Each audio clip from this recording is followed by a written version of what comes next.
Salut à toutes et à tous, je vous souhaite la bienvenue pour un nouvel épisode du Let's Try podcast. Bienvenue chers trailers, chers trailers et celles et ceux qui ne le sont pas d'ailleurs, vous savez que tout le monde est le bienvenu à l'écoute du LTP. Je vous remercie pour votre fidélité et je le dis à chaque fois, j'essaie à chaque fois de le répéter, mais c'est grâce à vous que le Let's Try podcast fonctionne et qu'il dure et c'est surtout aussi grâce au Patreon que je salue. Pas de nouveaux Patreons cette semaine parmi les nouvelles recrues, mais un groupe qui vit bien, comme disait Aimé Jacquet, un groupe qui vit bien dans la bienveillance, dans le partage, et ça c'est le plus important. Donc si vous souhaitez rejoindre la communauté et bénéficier de tous les avantages liés à celle-ci, eh bien rendez-vous sur patreon.com/let's try le podcast. Je vous rappelle, pour quelques euros par mois, vous participez à aider le projet et vous pourrez bénéficier de l'accès anticipé aux épisodes, de l'accès à la visio mensuelle que j'organise tous les premiers mercredis du mois, dans laquelle nous échangeons, et puis en fonction des formules choisies, vous aurez accès à divers contenus. Donc je vous laisse aller vérifier tout cela sur le site et sur la plateforme Patreon. Dans cet épisode, j'ai eu la chance de pouvoir m'entretenir avec le sélectionneur de l'équipe de France, Adrien Séguré, et quelques athlètes présents pour le stage de préparation au championnat d'Europe à El Paso en juin, et ce stage a eu lieu à Mandaille-Saint-Julien dans le Cantal. Et il y avait également Audrey Tanguy, Thomas Cardin, Candice Fertin et Antoine Thieria. Nous avons parlé des modalités de sélection qui les ont amenés à être sélectionnés à ces championnats d'Europe. Nous parlerons également de l'épreuve en elle-même qui va se dérouler d'ici quelques temps, et puis nous parlerons de la vie quotidienne d'un stage de trail de l'équipe de France comme ils le vivent actuellement. Allez, je ne vais pas vous faire patienter plus longtemps et je vous laisse profiter de ma conversation avec Adrien, Audrey, Thomas, Candice et Antoine. Aujourd'hui je suis avec Adrien Séguré, Audrey Tanguy, Thomas Cardin et Candice Fertin. Bonjour à tous les quatre, c'est un beau cadeau que vous me faites là de m'accorder un petit peu de temps en direct du stage trail dans le Cantal. Comment allez-vous ? Écoute, merci beaucoup. Bonjour à toi aussi Nico et bonjour aux auditeurs. Donc voilà, vous êtes quatre, c'est la première fois qu'on est autant en même temps dans l'épisode du LTP, et donc ça me fait vraiment plaisir de tous vous retrouver. Adrien, dans un premier temps, est-ce que tu pourrais m'expliquer les modalités de qualification qui ont eu lieu ces derniers temps? Ça a été sur le Ventoux et sur la Pastourelle, et nous expliquer un petit peu quels sont les athlètes qui sont présents avec toi et avec vous dans ce stage dans le Cantal. Ouais, donc là Nico, du coup nous on est en stage actuellement dans le Cantal à Mandaille-Saint-Julien, donc stage de l'équipe de France. Sont présents les sélectionnés qui partiront défendre les couleurs de la France au championnat d'Europe qui se passeront du coup sur El Paso, sur l'île de La Palma aux Canaries, le 2 juillet. Et du coup on a 4 coureurs femmes, 4 coureurs hommes qui seront présents en fait sur ce championnat. Donc sont qualifiés la première du Ventoux qui est Blandine Hirondelle, la première du championnat de France qui est Laure Pardan, du championnat de France de trail long. Du coup, la deuxième du Ventoux qui est Audrey Tanguy, et la troisième du Ventoux qui est Mathilde Sali. Chez les hommes, on a Thomas Cardin qui, lui, du coup, pour être sûr d'être qualifié, il a gagné les deux. Et les France, au moins c'est sûr. Ça c'est réglé. Voilà. Et ensuite, du coup, on a le deuxième championnat de France qui est Benoît Cory. Le troisième du Ventoux et qui a fini deuxième du championnat de France de trail court, Arnaud Bonin, et qui était champion de France de trail long sortant. Et Kevin Vermeulen qui fait 4e au France et 6e au Ventoux. On a 2 remplaçants, Kevin en fait à la base était remplaçant et rentre en fait sur la composition masculine, et on a une remplaçante féminine qui est Marion Delespia qui a fait 4e au Ventoux. D'accord. Très Voilà. bien. Et sur ce stage, donc on a ce stage de préparation, et sur ce stage, par contre, on a s'est qualifié, mais aussi également, on a ouvert en fait ce stage à des jeunes coureurs, en fait, les valeurs pour moi qui sont les vraies, enfin les valeurs montantes en fait de la discipline en France, chez les garçons comme chez les filles. Et donc on a accueilli voilà des plus jeunes coureurs qui sont en train justement de prendre leur marque et de monter, et qui vont très certainement être en fait l'avenir de l'équipe de France dans un très proche avenir. Très bien. Bon, parfait. Merci pour la description, c'était super. Est-ce que tu peux nous expliquer un petit peu la manière dont se sont déroulées ces qualifications?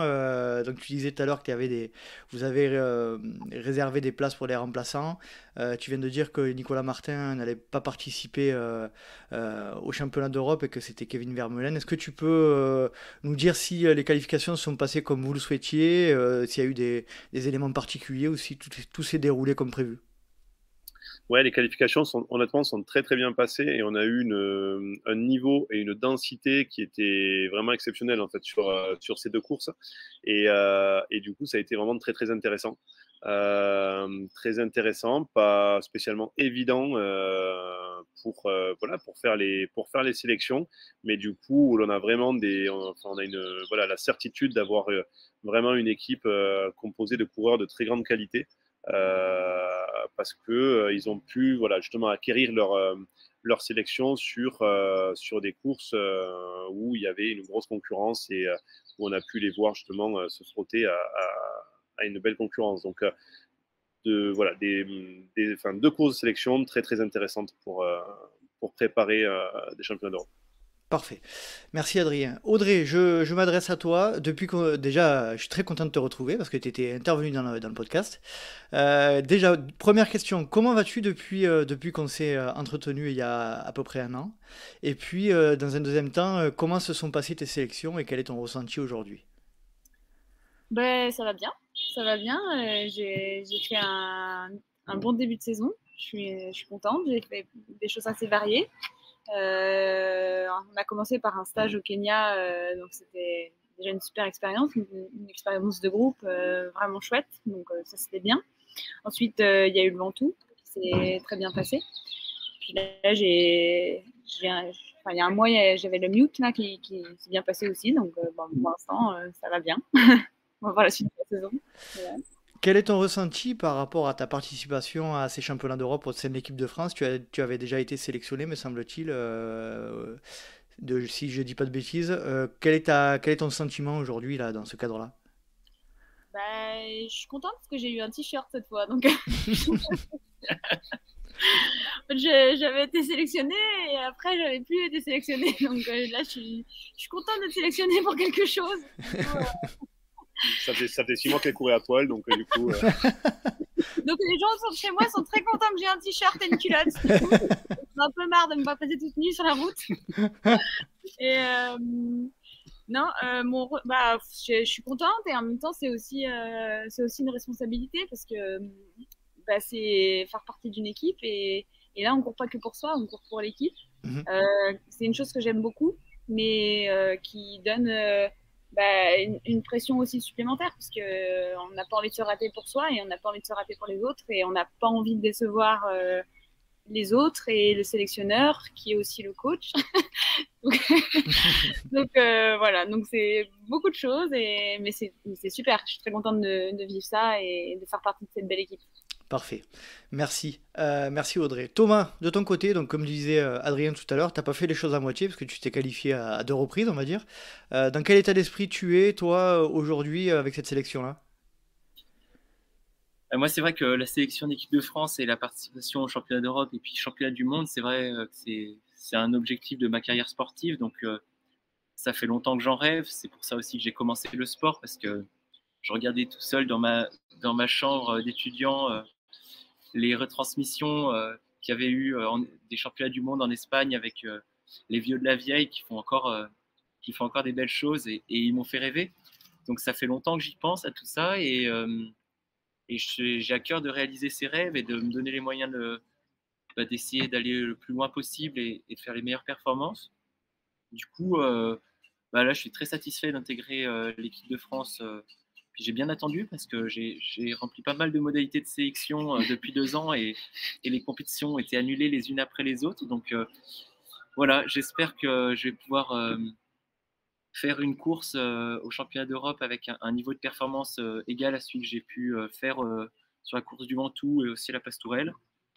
Et puis que je vais réussir à gérer la pression parce que, comme l'a dit Audrey, c'est dès lors qu'on rentre dans l'équipe de France, et ben, on court plus seulement pour soi, on court aussi pour quelque chose qui est plus grand. Et du coup, il y a une pression à gérer qui est différente de d'habitude.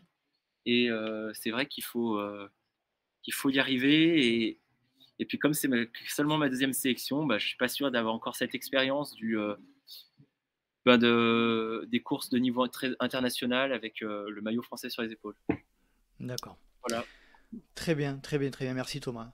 Candice, de ton côté, pour ceux qui ne te connaissent pas, du coup, est-ce que tu pourrais te présenter un petit peu et nous expliquer comment tu te sens aujourd'hui au sein de ce stage?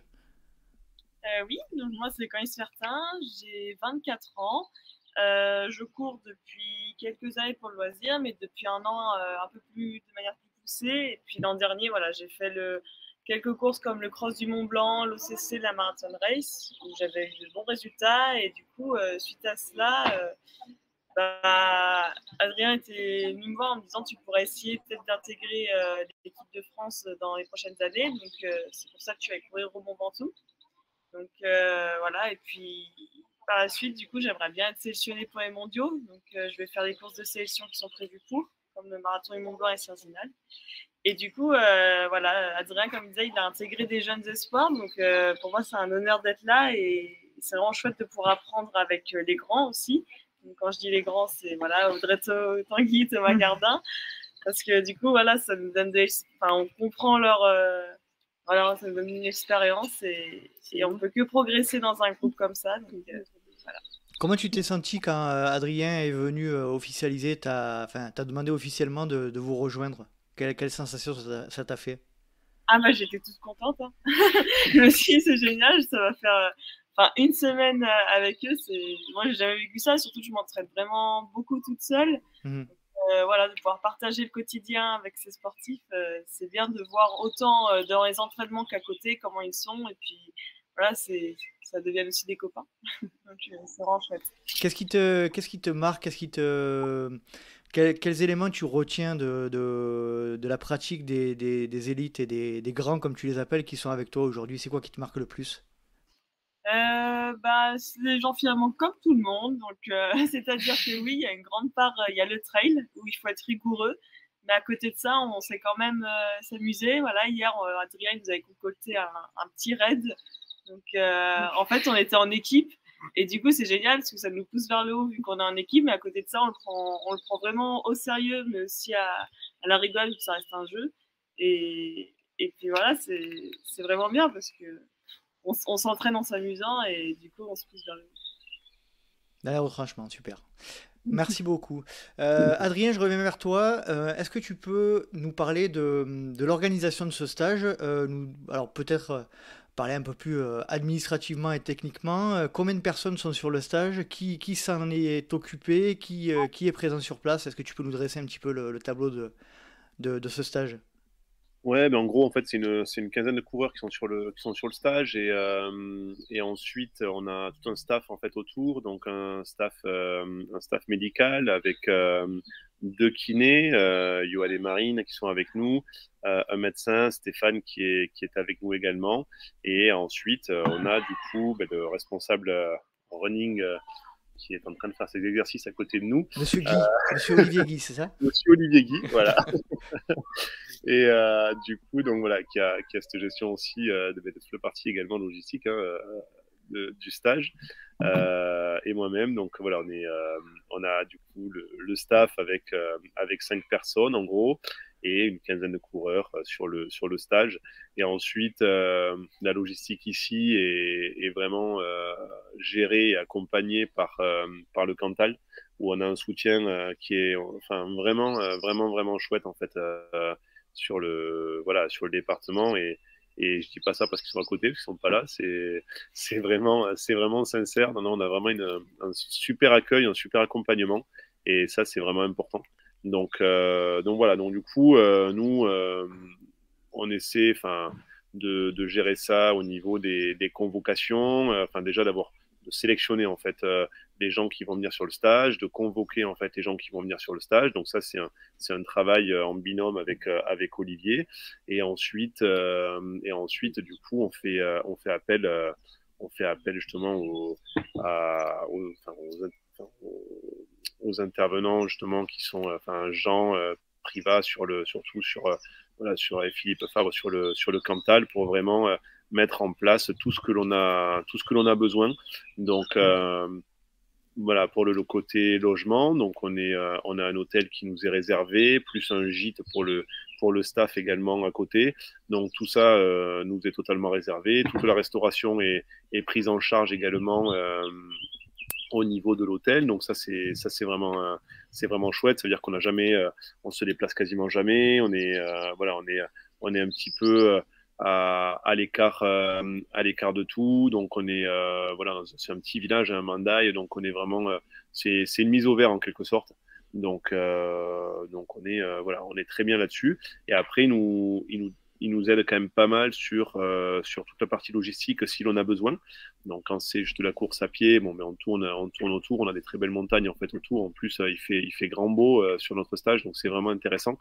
Maintenant, comme hier, comme Candice le disait, là on a organisé un petit raid multisport pour pouvoir faire un entraînement longue distance hier. Et avec des entraînements, du coup, en entraînement croisé également, parce qu'on a fait un petit peu de trail, de vélo, de CO, et même de pétanque. Important, pour travailler la précision. Voilà. Ouais, mais non, c'est pas gagné. On est bon. Mais... On est très bon. Vous n'êtes pas bon, vous êtes très bon. On est très très bon. Très bon. Pour donner les statistiques, il y a eu 42 tirs à 6 mètres. Sur 42 tirs, on a eu 3 réussis. C'est vrai ? Ouais. Donc autant te dire, Nico, c'est pas l'équipe de France de pétanque non plus. Mais on a bien rigolé. Si vous y travaillez tout le long du stage, vous allez certainement progresser, j'en suis sûr. Ça, c'est obligé. Ah, vas-y. Non, je pense que peut-être celle qui va apprendre vraiment le plus aux autres, c'est peut-être Candice, qui a quand même fait tous ses tirs comme un lanceur de poids. C'est une tactique comme une autre. Donc non. Donc du coup, voilà, toute cette logistique-là et tout ça, on s'appuie justement sur la mairie de Mandaï et sur une destination pour pouvoir tout programmer. Ok. Pour parler un petit peu plus sport, et là tu en as parlé légèrement juste avant, mais au niveau de l'organisation des événements sportifs, c'est toujours en groupe, les 15 athlètes ensemble, ou c'est un peu séparé, vous avez des programmes un peu disparates? Alors là, ce stage, en fait, était un peu particulier. Pourquoi? Parce que du coup, on se retrouve juste à la suite des championnats de France. Donc, on avait la majorité des coureurs qui étaient sur le championnat de France de trail court et trail long. On avait un coureur qui était sur le Grand Raid 73, on avait 2 coureurs qui étaient sur Zegama, et des coureurs qui n'ont pas couru. Donc, du coup, on se retrouve avec tous les cas de figure. Voilà, tous les cas de figure, en fait, où des coureurs ont couru le vendredi, d'autres le samedi, d'autres le dimanche et d'autres qui n'ont pas couru. Donc, il a fallu adapter, en fait, au jour le jour où c'était plus complexe de faire une sortie tous ensemble. On a juste fait le raid, en fait, hier, vraiment tous ensemble. Sinon, du coup, il a fallu vraiment, vraiment adapter. Donc, après, voilà, c'était voulu. Hein, on est à S-4 avant les championnats d'Europe. On est dans le Cantal. Les championnats de France étaient dans le Cantal. On avait la majorité des coureurs qui étaient dans le Cantal. Donc, pour des raisons aussi de gestion de fatigue, pour éviter les allers-retours, c'était plus intéressant. Et pour des raisons également écologiques, d'éviter 50 allers-retours pour tout le monde, c'est quelque chose de plus, je pense, de plus intéressant. Ok, merci. Audrey, de ton côté, comment est la forme? Comment te sens-tu? Moi, je reviens d'un entraînement plutôt sur du long. Donc là, il y a eu quand même une période de récupération après le NUT. C'était il y a un mois, mais ça prend un peu de temps quand même pour récupérer d'un ultra. Donc on avait commencé à seulement le travail de qualitatif de nouveau avec Adrien. Et puis bon, là, c'était une grosse semaine. Donc ça revient. Je suis pas encore au top de ma forme. Mais en même temps, l'objectif, c'est pas d'être au top maintenant, c'est d'être au top dans un mois. Donc voilà, j'espère être au top dans un mois. Ok. Tomba, toi de ton côté, comment tu as vécu, comment tu vis ce stage jusqu'à présent? Est-ce que les sensations sont là? Comment tu te sens? Alors moi, là, c'était un stage qui a commencé vraiment en mode vacances parce que déjà, il fallait récupérer des France de trail. Et puis c'est vrai que comme on est vraiment bien accueillis, eh ben, on a beaucoup à manger. Et moi, j'aime beaucoup manger. Donc, Moi aussi. c'était vraiment Dans le Cantal, on mange bien, apparemment. ouais, vélo, repas. On a peut-être plus passé de temps à table qu'à faire du sport. Mais pour moi, c'est une belle définition des vacances. Et puis là, tout doucement, on va relancer la machine parce qu'il faut quand même mettre un cycle d'entraînement avant d'arriver aux Europes. Donc, je pense que j'ai bien récupéré. On a été dans des bonnes conditions entre les mains des kinés qui sont là pour nous, qui sont petits oignons, le staff médical qui regarde si tout va bien. Donc, c'est vrai que c'est des conditions parfaites pour récupérer. C'est pas un stage classique. Moi, c'est pas le premier stage que je fais. C'est vrai que c'est la première fois que je vis un stage où on commence par se reposer. Souvent, on commence par envoyer du lourd et puis après, à la fin, on réduit un peu, histoire que tout le monde ne soit pas cramé. Là, on s'est d'abord reposé. On fera la première séance donc demain. Et puis, je l'attends avec impatience parce que moi, j'aime courir et j'aime mettre de l'intensité. Donc voilà, un beau stage, surtout un stage qui a créé beaucoup de cohésion dans l'équipe, avec tous les jeunes coureurs aussi, ça, on s'est super bien entendu.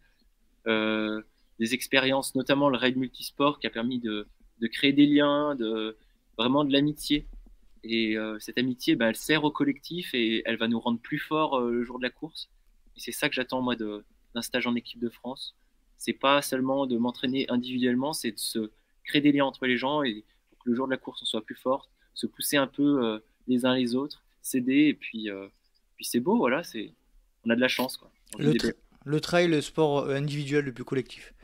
Candice, de ton côté, comment tu appréhendes là cette semaine, enfin cette préparation de stage sportif dans ce cadre-là avec tes copains, surtout au niveau de l'intensité, comment tu te sens? Moi, j'ai couru Zegama dimanche. Ouais. Du coup, c'était un peu plus comme Thomas au début de la récup. Donc, c'est plus un stage de vélo, en fait. Non, en attendant, j'ai surtout roulé avec ceux qui avaient couru. Et puis, on remet de l'intensité petit à petit. Déjà, hier, le raid était assez intense. On enchaînait vélo et course. Et puis voilà, hein, au moins, on a la chance de pouvoir être pris par le soin médical, donc de bien manger, de dormir, de récupérer et de repartir sur une nouvelle lancée. Voilà. D'accord. Adrien, on entend souvent le mot cohésion, le mot partage là, entre les différents athlètes. Toi, c'est vraiment un objectif, enfin, vous avez voulu mettre vraiment ça en avant dans le cadre de ce stage, c'est vraiment créer une cohésion d'équipe de France? Pour moi, la cohésion, c'est super important. On parle d'équipe de France. Donc, on ne parle pas d'individu, on parle d'équipe de France. Et en fait, je pense que ce qui est important pour moi, c'est vraiment ce mot équipe.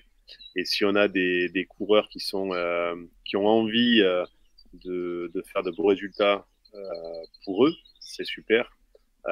Pour des coureurs qui ont envie aussi de faire des résultats pour les copains et qui ont envie vraiment de se défoncer pour l'équipe et pour les copains, forcément, c'est encore mieux parce qu'on aura aussi du coup des résultats individuels qui seront sublimés. Donc ça, c'est vraiment important et c'est pour ça que j'accorde beaucoup d'importance à l'équipe parce que souvent, l'équipe pousse à se sublimer encore plus. Donc, c'est vraiment une équipe de France.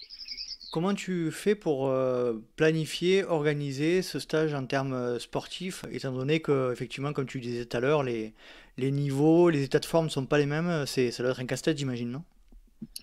Ouais, je t'avoue, c'est un peu. C'est pas, enfin, quand je l'ai programmé au début, c'est pas simple. Et là encore, je suis en train des fois d'adapter en fonction des coureurs aussi, en fonction de la forme que je peux voir. des coureurs au fur et à mesure des entraînements. Il y en a qui sont du coup des fois peut-être voilà, en forme mieux que ce que je pensais, d'autres qui va falloir voilà, peut-être récupérer un petit peu pour pas se cramer non plus. Donc au fur et à mesure, c'est souvent on les a à distance et on peut faire beaucoup de choses à distance. C'est vrai que du coup d'avoir tous les coureurs sous la main, c'est encore mieux parce que du coup ça permet de les avoir au quotidien et c'est un peu en fonction de l'écartement des yeux le matin quand ils sont au petit-déj, on peut adapter un peu l'entraînement en fonction. Donc c'est sûr qu'il y a pas mieux que d'avoir les athlètes au quotidien avec soi. Ouais. Est-ce qu'il y a, Audrey, je m'adresse à toi, est-ce qu'il y a quelqu'un qui passe dans les chambres le soir pour vérifier si tout le monde dort, si tout le monde... est-ce que, est-ce qu'on est comme dans une espèce de colonie de vacances ou pas? Oh, non, non, On devrait peut-être. Après, c'est pareil. Là, je pense que l'équipe, ça commence aussi ici. Donc déjà, il y a le respect des autres, parce qu'on est tous dans dans le même bâtiment. Donc c'est important que chacun puisse aussi récupérer. Et mine de rien, être dans un collectif pendant une semaine, c'est pas anodin. Il y a beaucoup de choses qui se passent en une semaine et il y a beaucoup de choses à gérer, même émotionnellement parlant. Donc je pense que c'est important de se reposer.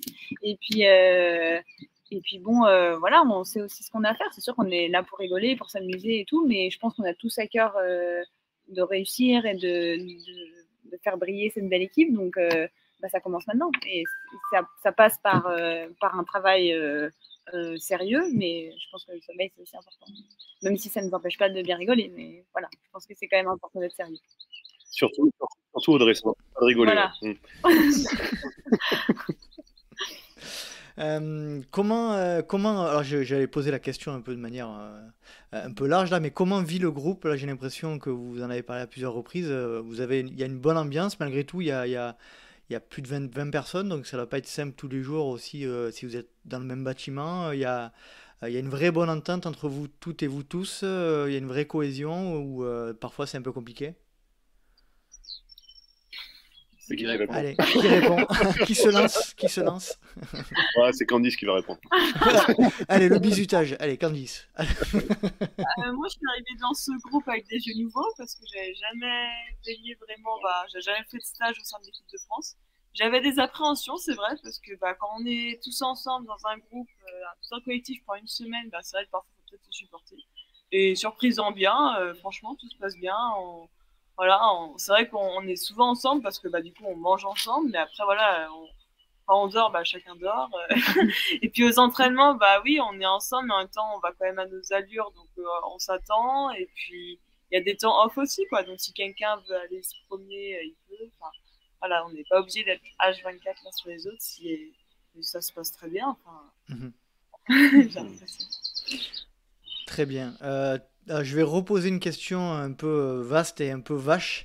Dans le milieu du trail aujourd'hui, il y a beaucoup de discussions, notamment sur les réseaux sociaux, sur la place de l'équipe de France, la place des compétitions internationales au sein du calendrier sportif plus privé, sur les circuits plus fermés. Allez, s'il y en a un de vous qui voudrait prendre la parole sur son point de vue par rapport à cette relation entre compétition internationale fédérale et compétition plus privée, quel choix vous faites, vous, dans ce contexte-là? Non, c'est sûr qu'après, il y a 1 à 2 circuits précisément qui sont privés. Moi, je pense qu'à un moment donné, il faut être aussi intelligent et ne pas opposer tout ça. On a des courses on a des courses par exemple du Golden, il faut pas avoir peur de citer quoi que ce soit. On a des courses du Golden qui sont qualificatives pour l'équipe de France. Donc je pense que vouloir sans cesse opposer en fait les choses, je suis pas sûr que ce soit la bonne solution.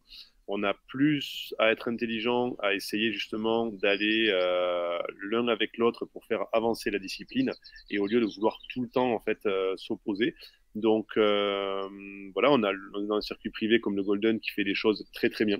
Et il faut pas critiquer spécialement ce qu'ils font. Je pense que voilà, il y a le World Athletics qui est en charge aussi d'organiser les championnats du monde, l'European Athletics qui est en charge d'organiser le championnat d'Europe.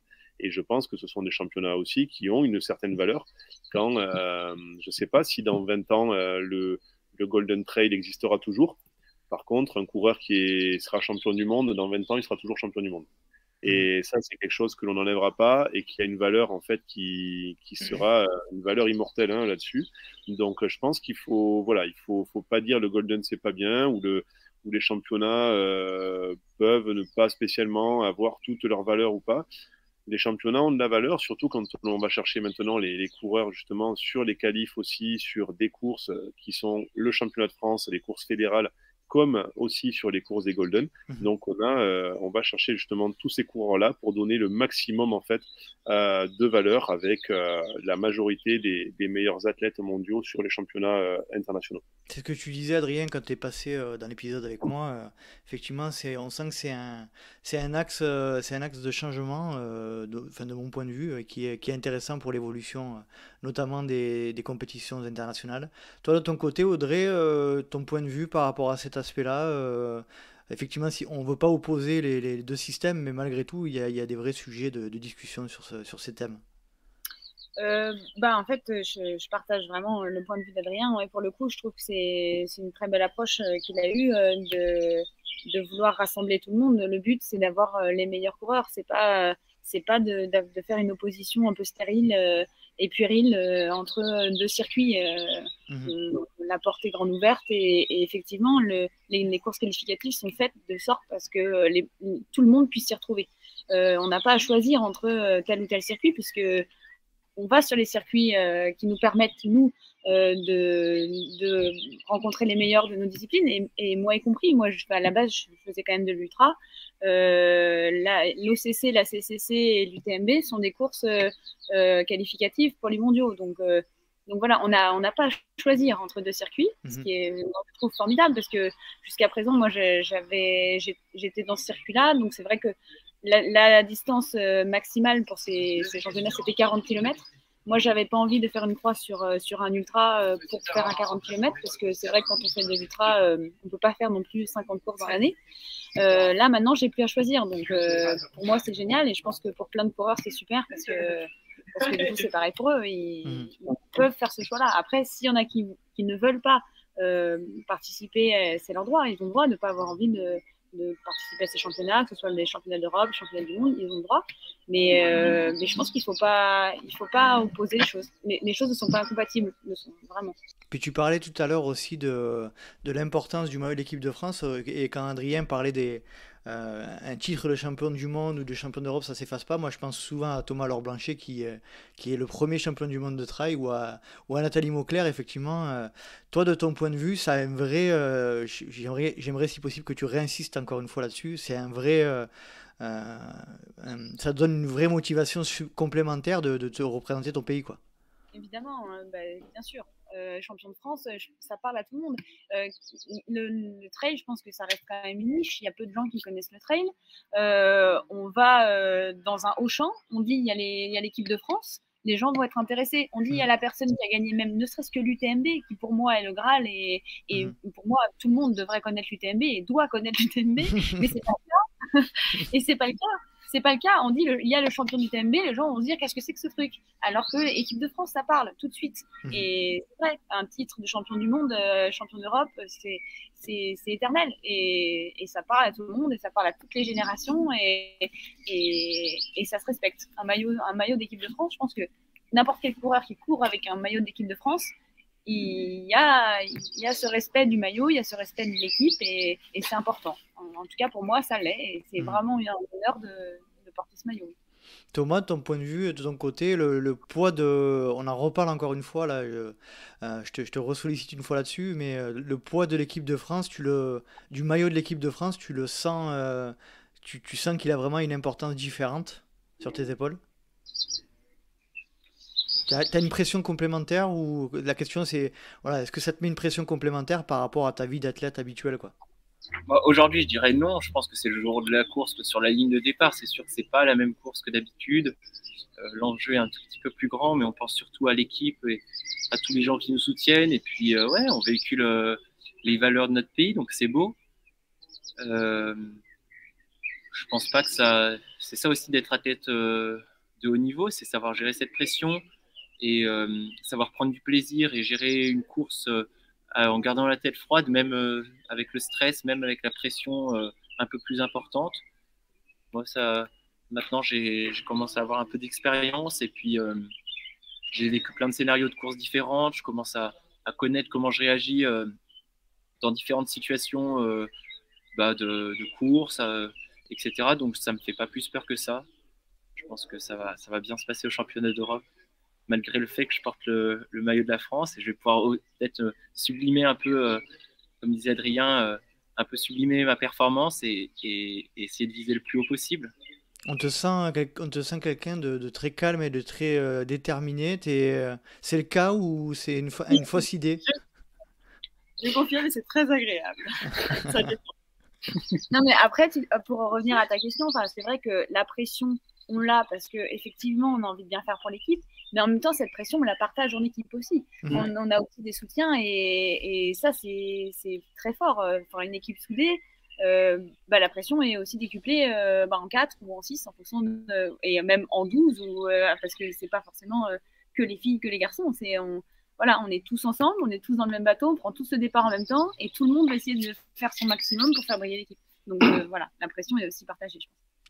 Candice, toi, de ton côté, quelle image avais-tu de l'équipe de France avant d'arriver en stage et est-ce que ça a changé là depuis que tu fais partie du stage?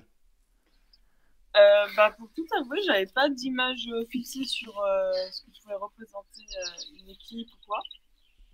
Voilà, j'ai été surprise en bien et par contre, voilà, j'ai mesuré le fait que quand tu cours en équipe de France, je pense que sur une ligne de départ, vu que tu cours aussi pour une équipe, c'est-à-dire que même si tu es 20e féminine, tu te battras pour être 19e parce que voilà, tu as envie d'accrocher aussi une performance en équipe. D'accord. Voilà, donc c'est-à-dire que même si ta course se déroule comme ça, tu te battras jusqu'au bout. Ok, très bien. Adrien, est-ce que tu pourrais nous parler un petit peu des forces en présence sur ces championnats d'Europe là, déjà dans un premier temps, nous expliquer un petit peu les classements qu'il y aura, individuels, par équipe, et puis aussi les forces en présence en ce qui concerne les équipes, les autres équipes internationales.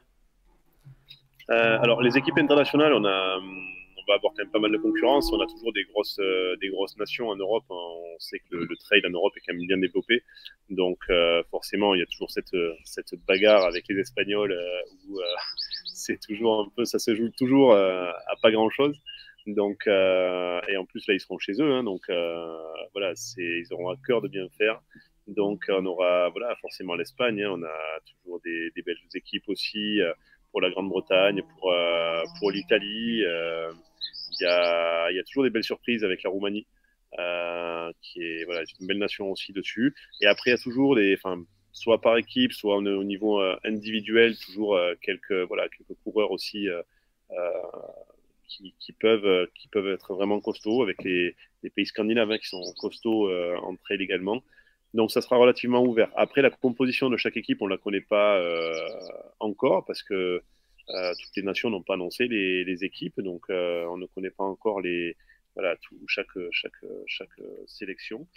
Mais on s'attend à un beau championnat, à une belle bagarre. Et c'est ce qui va, je pense, rendre intéressant, rendre excitant ces championnats d'Europe. Donc, forcément, là, en pleine prépa et tout, il nous tarde d'y être et de pouvoir justement être au milieu des autres nations et de pouvoir faire une belle course en fait, parce que en plus le parcours va être vraiment magnifique. Moi, c'est une île que je connais très bien et du coup, on s'attend vraiment à un très très beau championnat d'Europe en fait. Donc ça sera vraiment intéressant. Après, ce qu'il faut, c'est que nous on a 4 coureurs, sur les 4 coureurs, donc tous bien sûr vont jouer leur carte individuelle. Et il y aura également un classement par équipe. Et le classement par équipe, on a 3 coureurs sur 4 qui comptent pour l'équipe. Donc ça va être les 3 premiers coureurs en fait qui vont compter pour l'équipe. Donc forcément, on n'a pas trop le droit à l'erreur non plus, parce que en gros, il y a un joker, quoi. Voilà. Donc c'est vrai qu'il va falloir, voilà, il va falloir être bon et assurer les coups, quoi. Tu parlais du parcours, est-ce que tu peux nous en dire un peu plus le profil, voilà, est-ce que c'est roulant, est-ce que c'est technique dis-nous un peu plus sur ce sujet.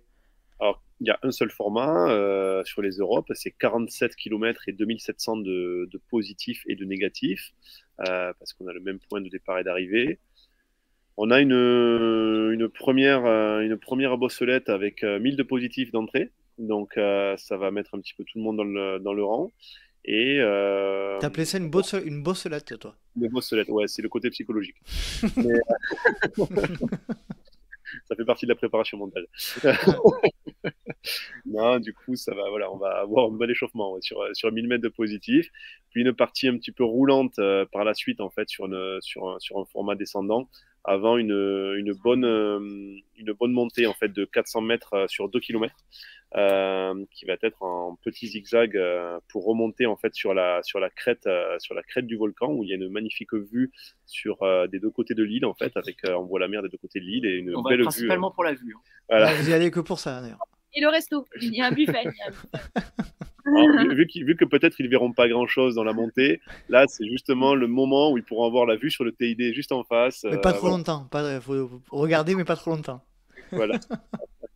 Non, après voilà, quand ils vont sortir en fait de cette belle côte raide, ils vont partir sur 7 km de pistes très roulantes avant de rattaquer les singles volcaniques, et forcément ça va être quelque chose de, je pense, un championnat en fait pour des coureurs costauds.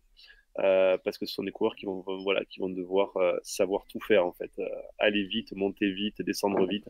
On n'est pas sur un gros trail de montagne très très raide. On n'est pas sur un trail roulant. On est vraiment sur un trail de costaud. Et ça va du coup être, je pense, être très très intéressant. Et on a la chance avec l'équipe de France d'avoir 8 costauds, donc on attend ça avec impatience. Audrey, de ton côté, qu'est-ce que tu... Alors, je parle un peu négativement, mais qu'est-ce que tu redoutes le plus dans cette course-là?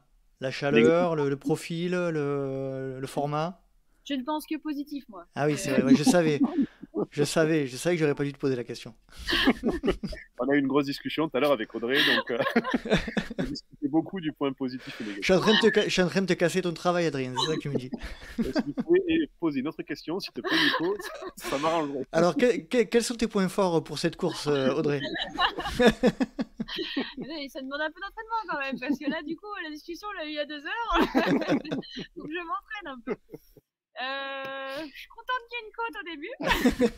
Une bosselette, il a dit. Une bosselette, je suis très contente. J'aime bien ces formats. J'aime bien ces formats rapides parce que c'est pas trop long.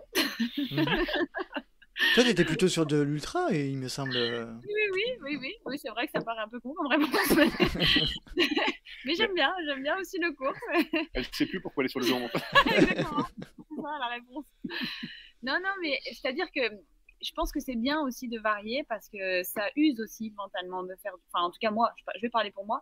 Ça m'use mentalement de faire du long et ça me fait du bien de faire du court parce que c'est plus ludique. Et puis j'aime aussi être à la bagarre un peu.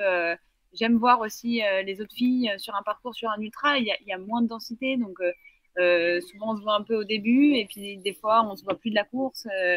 Et si on se voit à la fin, c'est pas forcément bon signe. En tout cas, personne qui voit quelqu'un arriver de derrière. Donc ça, j'aime bien sur les courses. Je trouve ça chouette. Et puis oui, partir pour un effort pas trop long, c'est-à-dire ne pas rater de repas. J'aime beaucoup. Pas passer la nuit dehors, c'est bien? Ça te Ah, plaît? ça c'est très très bien. Ça c'est très bien. Ouais. Thomas, de ton côté, toi qui est sur des... Alors, je crois que tu as gagné la Saint-Élion cette année. Voilà, Gagné, Thomas, il a tout gagné. Il a tout gagné, ouais, il fait pas semblant. Comment tu... Alors, là, je vais te poser la question, puisqu'apparemment, tu n'es pas passé dans les mains d'Adrien, toi, sur cet aspect-là. Qu'est-ce que tu redoutes le plus sur cette course? Ben moi, c'est l'avant-course que je redoute. J'espère que le buffet va être assez fourni. Tu as beaucoup parlé d'alimentation, Thomas. Oui, c'est principal dans ma vie. Donc, j'espère que voilà qu'il y aura des pâtes.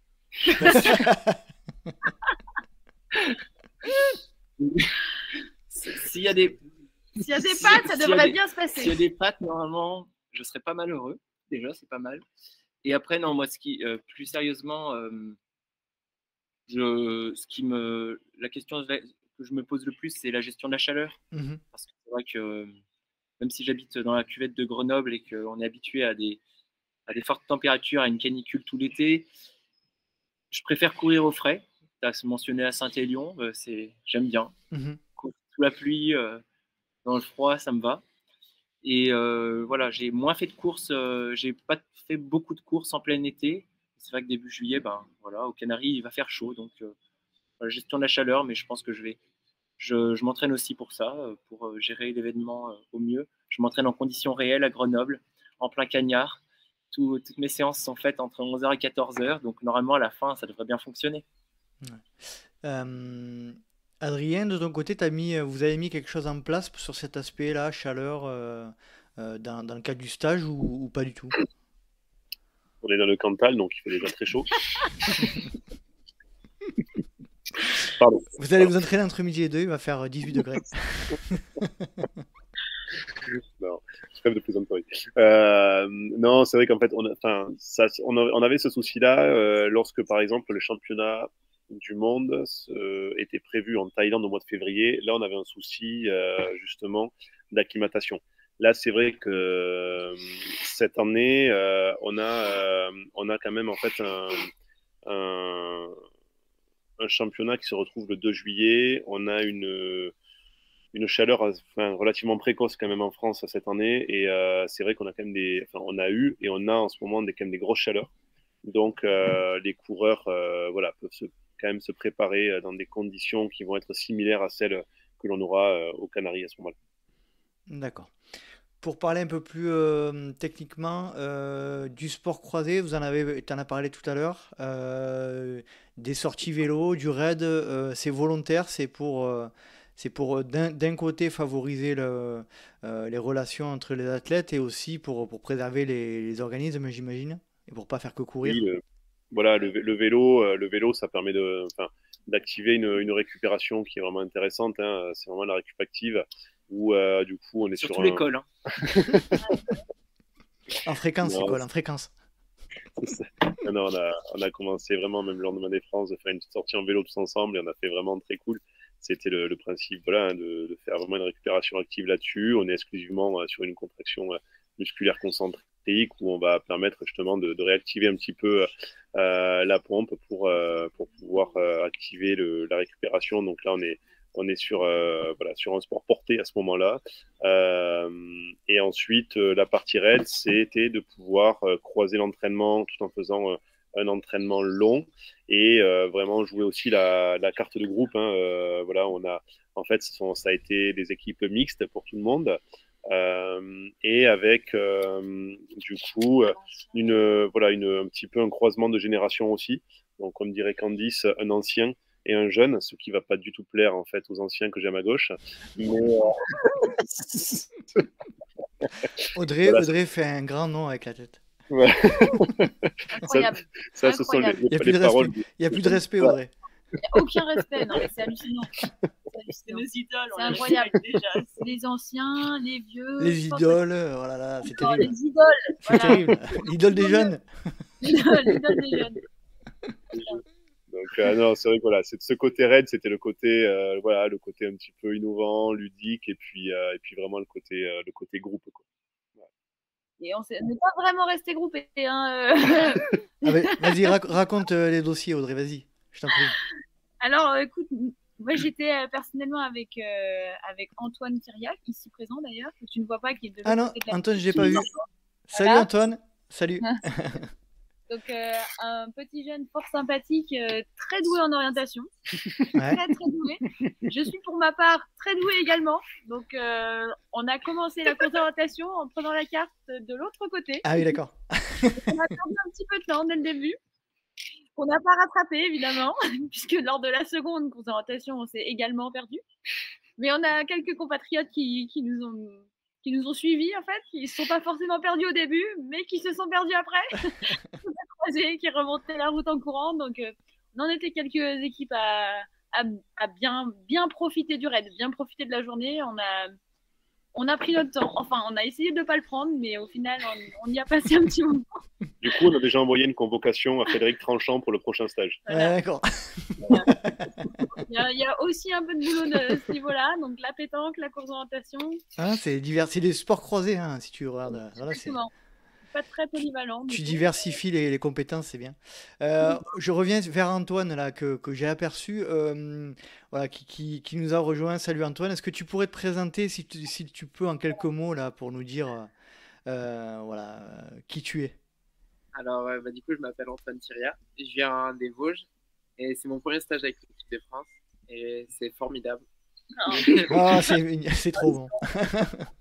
Non, honnêtement, j'apprends beaucoup.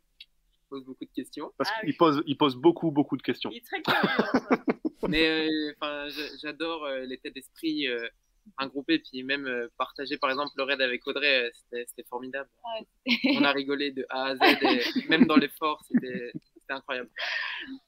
Quel âge as-tu, Antoine, du coup? J'ai 21 ans. Ouais, tout jeune, d'accord. Et voilà, donc Tout jeune, mais déjà des super résultats. Hein. Il a fait 3e de la course de sélection au Trail des Passerelles l'année dernière. D'accord. Donc, des beaux résultats déjà. C'est vraiment des jeunes prometteurs qui sont avec nous. On a de la chance. Ouais. Qu'est-ce que ça vous fait, vous, les anciens, pardon, les anciens, d'avoir des jeunes prometteurs avec vous, ça vous apporte quoi? Ça vous donne quoi dites-moi un peu. Moi, ça me rassure, ça me fait très plaisir en fait de voir une génération comme ça, vraiment saine, motivée et bah, ils sont super. Ils sont déjà dans le collectif, ils sont tolérants avec les anciens, ils sont. Tu recommences. Non, c'est vraiment chouette de voir une telle envie et oui, c'est vrai, ils ont plein d'étoiles et nous, c'est super de partager avec ça. Moi, j'aime transmettre aussi le peu de choses que je sais. Ça serait pas ton boulot, non? Ouais, accessoirement.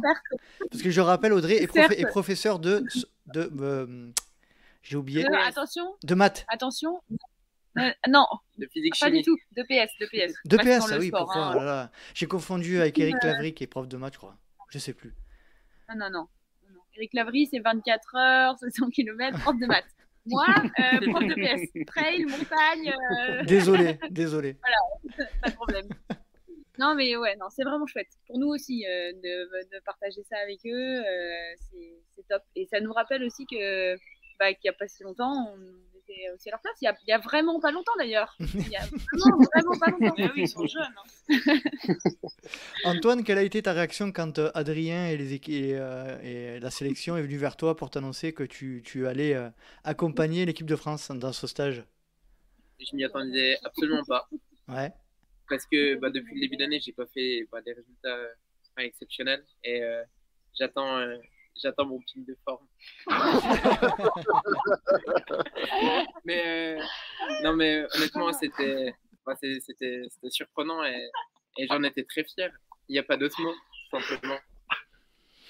L'objectif, Adrien, de faire venir des jeunes comme ça, c'est vraiment de leur faire découvrir l'envers du décor du stage de l'équipe de France. Mais est-ce qu'il y a d'autres objectifs aussi? Oui, non, déjà, c'est déjà de leur faire découvrir un petit peu cette ambiance de l'équipe de France. C'est également, nous, de plus les connaître également, parce que nous, je surveille un petit peu tous les résultats. J'essaye d'être très, sur beaucoup présent sur beaucoup de courses également. Des fois, je dis pas grand chose, mais je surveille beaucoup, en fait.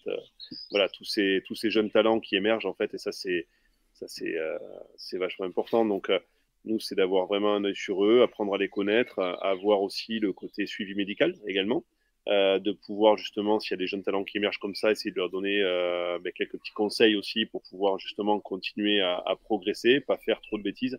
Parce que c'est vrai que forcément, on a tous été jeunes, on a tous été ambitieux à cet âge-là, et forcément on a envie de faire plein de choses, mais des fois tout voilà, n'est peut-être pas pris avec suffisamment de recul ou suffisamment de connaissances aussi sur certaines choses. Donc je pense que c'est important que l'on puisse essayer d'essayer de cadrer un petit peu, de transmettre des choses justement à ces jeunes talents. Donc voilà, pour nous, c'est un rôle aussi de détection, en fait, hein, des jeunes talents qui seront vraiment l'avenir. Donc c'est, je pense, voilà, très important d'avoir un œil sur eux, et forcément pour ces quelques-uns qui commencent déjà à sortir du lot, de pouvoir déjà les prendre avec nous, et de passer un peu de temps avec eux, et de les voir vraiment en situation également, quoi. Donc ça, c'est vraiment intéressant comme rôle aussi. Parfait, merci. On va parler un petit peu de, mis à part les championnats d'Europe qui arrivent. Adrien, est-ce que tu peux nous dresser un petit peu le tableau de la suite là, pour l'équipe de France? Pour toi, qu'est-ce qui va, après ces championnats d'Europe, qu'est-ce qui va se passer pour toi et pour l'équipe de France? On va tous se reposer un peu déjà. Ouais. Et, Thomas baille déjà. Ouais, j'ai une grosse journée, moi j'ai bien mangé ce midi. T'as trop mangé de pâtes. Et là, il a une grosse soirée dans un buron ce soir. On a une soirée conviviale dans un buron du Cantal ce soir. Donc, un buron, tu peux préciser le buron? Je l'ai pas. Buron, c'est une sorte de chalet, mais en pierre, dans les Alpes. D'accord. Enfin, c'est une cabane, quoi. C'est les anciennes cabanes de Vacher, en fait. Donc, du Massif central que l'on va retrouver sur l'Aubrac, dans le Cantal. Voilà, donc, du coup, on fait une petite soirée, voilà, avec les élus aussi du Cantal ce soir qui voulaient partager ce moment avec nous. Donc, c'est toujours une soirée mémorable, où l'on chante beaucoup, on mange bien, on échange beaucoup. Donc voilà. Donc du coup, on a ça ce soir, donc ça sera vraiment sympa. Donc voilà, donc ça sera chouette. Et pour la suite de la saison, du coup, au niveau de l'équipe de France? Et pour la suite de la saison, donc du coup, ils vont déjà récupérer de ce championnat d'Europe, parce que pour tous les qualifiés, on est vraiment sur un objectif, hein. Donc tous ces coureurs vont chercher un pic de forme. Comme Antoine. Voilà, celui qui attend Antoine depuis quelques temps. Donc j'espère qu'ils vont le trouver plus rapidement qu'Antoine pour le 2 juillet. T'as entendu, Antoine, message passé, hein? Mais non, ils vont tous vraiment sur un pic de forme. Donc derrière, forcément, il va falloir récupérer pour pouvoir préparer après les futures échéances. Donc on espère avoir de très très bons résultats sur ces championnats d'Europe, parce que ce qui leur permettrait aussi de pouvoir acquérir une sélection pour les championnats du monde, parce que les résultats du championnat d'Europe compteront pour les championnats du monde. Donc on espère beaucoup de très bons résultats là-dessus, pour pouvoir déjà avoir une ossature de l'équipe qui sera sur les championnats du monde. Et ensuite, pour d'autres, ils vont repartir sur d'autres courses, à partir en général de Sierzinal ou des courses de l'UTMB, avant de pouvoir justement récupérer un petit peu en fin d'été, refaire un petit peu de fraîcheur et refaire un beau cycle d'entraînement sur le mois de septembre-octobre, pour pouvoir arriver le 5 novembre à Chiang Mai en Thaïlande, sur un autre gros pic de forme pour les championnats du monde. Parfait. Audrey, de ton côté, tu peux nous dévoiler un petit peu les gros objectifs de ta saison après les championnats d'Europe? Après le championnat d'Europe, ça va être l'UTMB. Voilà, en août. Et puis, si j'ai la chance d'être sélectionnée, les championnats du monde en novembre. À Chiang Mai. Thomas, de ton côté? Moi, ça sera l'OCC en fin août. J'aimerais bien essayer de recourir après ma 4e place l'année dernière. Et puis aussi championnat du monde en début novembre. Voilà, peut-être une petite course de préparation entre les deux, parce qu'il y aura du temps. Et puis comme je fais l'OCC, c'est pas un ultra, j'aurai eu le temps de récupérer. Je sais pas encore laquelle. Peut-être, je crois qu'il y a Nice machin. Nice machin. Nice by UTMB, c'est ça? Nice by UTMB, je crois que c'est fin septembre. Pas sûr. Je pense qu'il va y avoir des moments à couper sur le podcast. Non, on coupe rien. Désolé. Il y a aussi le médecin de l'équipe de France qui m'invite à passer la soirée chez lui, puis ensuite enchaîner avec un trail vers Clermont, je crois. Ouais. Donc, voilà. Enfin bon, je vais m'amuser, quoi. Tu vas pas Mais t'ennuyer. OCC championnat du monde en Et, alors, objectif. et pour ajouter, pour Thomas, il va encore moins s'ennuyer parce que Thomas va être papa dans les jours à venir. Oh! Donc il va avoir un petit peu, voilà, il va avoir quelques trucs à faire cet été. On sera l'expérience. Parfait, merci Thomas. Candice, de ton côté, est-ce que tu peux nous dresser un petit peu le tableau de le reste de ta saison?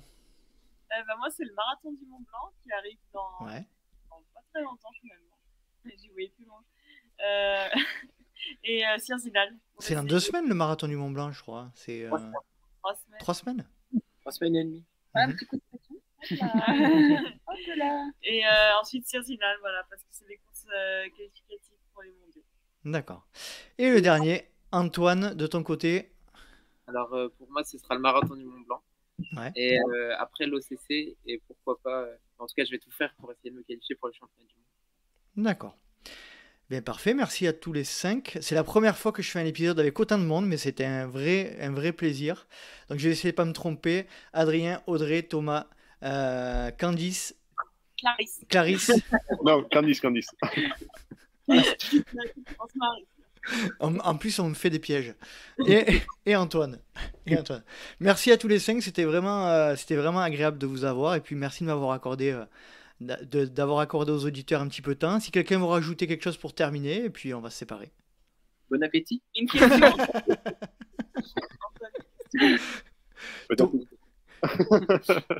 Et toi, c'est quoi ton programme? Mon programme. Alors moi, mon programme, mais bon, ça sera pas dans les premiers du classement, hein, vous inquiétez pas. Moi, ça sera le Grand Trail de Serponçon sur le 50 km et les Templiers. Voilà. D'accord. Beau programme. Beau programme. Voilà. Donc, je laisse Adrien terminer, conclure par un petit message. Eh bien, merci beaucoup, Nico. Avec plaisir. Merci beaucoup à tous. Et à très bientôt. Et j'espère que vous serez nombreux à suivre l'équipe de France sur les championnats d'Europe le 2 juillet. On pourra vous suivre sur quel canot? Tu le sais ou pas? Sur la chaîne de la FFA Athlétisme? Je pense que c'est France 2 et Canal+ qui ont acheté les droits. Ouais. Mais j'ai un doute. On confirmera ça. Voilà. On surveille. Bon, merci à tous les 5, c'était vraiment top. Passez une bonne fin de stage, une bonne soirée et bon appétit Thomas pour ce soir et ton plat de pâtes. Allez, salut, bye. Merci à tous. Merci. Et à toutes. Ciao. Et voilà, cet épisode est à présent terminé. J'espère que vous avez passé un agréable moment en compagnie du sélectionneur et des athlètes présents sur ce stage de trail de l'équipe de France.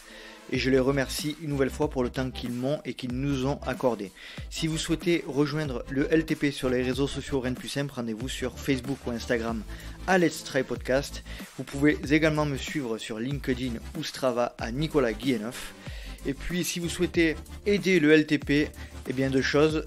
Premièrement, vous en parlez autour de vous, c'est ce qui aide le plus le podcast à grandir. Et puis vous pouvez également noter et mettre un petit commentaire sur les plateformes Apple Podcast et Spotify. C'est les 2 seules plateformes qui permettent de le faire, donc n'hésitez pas à mettre 5 étoiles. J'espère vous retrouver pour un prochain numéro du Let's Try Podcast, et d'ici là, n'oubliez pas, si vous pensez que c'est impossible, faites-le pour vous prouver que vous aviez tort. Salut.